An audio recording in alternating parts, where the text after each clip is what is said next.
We're going to talk about one of my favorite occult stories, which is the workings of Babylon. I tend to see stories replicated through time, and if I'm lucky, I can pinpoint who it is or what consciousness is speaking and how they are reanimating their story throughout time. And this story involves a few people, but there's a few key players that I'm going to lay out on the table. TikTok, this is for entertainment purposes only. We are going to be discussing Thelema, Jack Parsons, Kendrick Lamar, and the Babylon Ritual. Every myth has a hinge where two timelines touch, and in this one we have Kendrick Lamar and Jack Parsons. Kendrick Lamar, born June 17th, Jack Parsons died June 17th. Jack Parsons helped lay the groundwork for American rocketry, work that would eventually feed into what we now call NASA. But Parsons believed something mattered just as much as jet propulsion, and would eventually go on to get involved in Thelema and the workings of Aleister Crowley, to which he would attempt to invoke his own Scarlet Woman. The goal wasn't necessarily destruction, it was initiation into a new era for humanity. In Parsons' framework, Babylon symbolized power, creation, and material reality, and the Scarlet Woman who would give birth to the Moonchild was the vessel. Decades later, Kendrick Lamar would land on a similar terrain.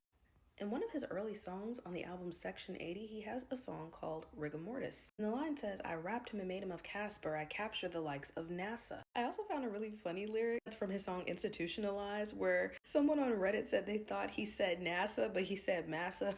But I don't think it's a coincidence. I think it was on purpose that way. Because I listened to it too. I was like, wait, did he say NASA? And then, of course, you have his song Buried Alive, where he has a line that says he got greeted by an alien.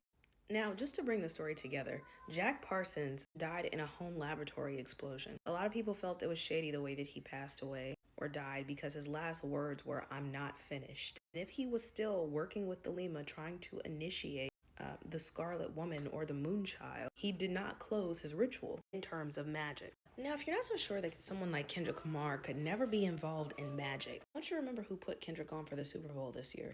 Jay-Z, who has been publicly seen wearing a shirt that says "Do what thou wilt," which was the basic law of Thelema. Do what thou wilt shall be the whole of the law. One of Kendrick's early collaborators on Top Dog Entertainment, Ab Soul, even has an album called Do What Thou Wilt. And remember, these are all West Coast dudes too, so Jack Parsons was doing his work in Pasadena, California. So as far as like soul transfer or somebody re-embodying in a new vessel, I don't think it's that far off. I mean, that seems pretty intentional to name your album after a very well-known phrase said by this man, only to later perform a song with the only female member of Top Dog Entertainment called Babylon. Then to join you as a performer at one of the world's largest events, the American Super Bowl, dressed in all red as the Scarlet Woman. Now, Jack Parsons had a muse. Her name was Marjorie Cameron. He believed that she would bring about the next eon, the next state of awareness for humanity, and she happily participated in his rituals prior to his death. What do we think happened to Marjorie? Could she in fact have been re-embodied and showing us exactly who she was in a previous life? I mean, they don't hide. Do I think that they're conscious of it? To a large degree, yes. There are people who truly do participate in magical rituals, and to some it's not woo-woo who know about it, but for those who do, I mean, it's pretty out there. I mean, she literally named her album Scarlet, Paint the Town Red, and even collaborated with SZA, who also did Scarlet Woman rituals. Even on that album, there's literally alien symbolism as well, along with her song Vegas and Where's Las Vegas, right outside of what? Area 51. So let's circle back. I've shown before on my previous page about the invocation of Horus and how Kendrick Lamar and all of his Super Bowl symbolism played into that. Horus, the remembering of Osiris. The next eon that Aleister Crowley believed in was the eon of Horus that would come through the invoking of Babylon or the Scarlet Woman. Both tried.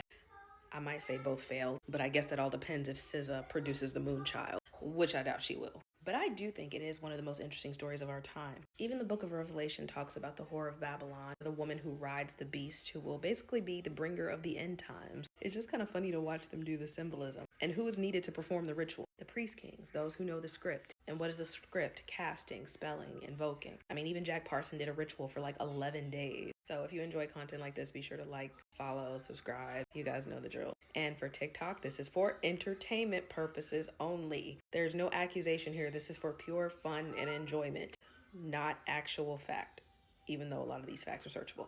Okay, bye.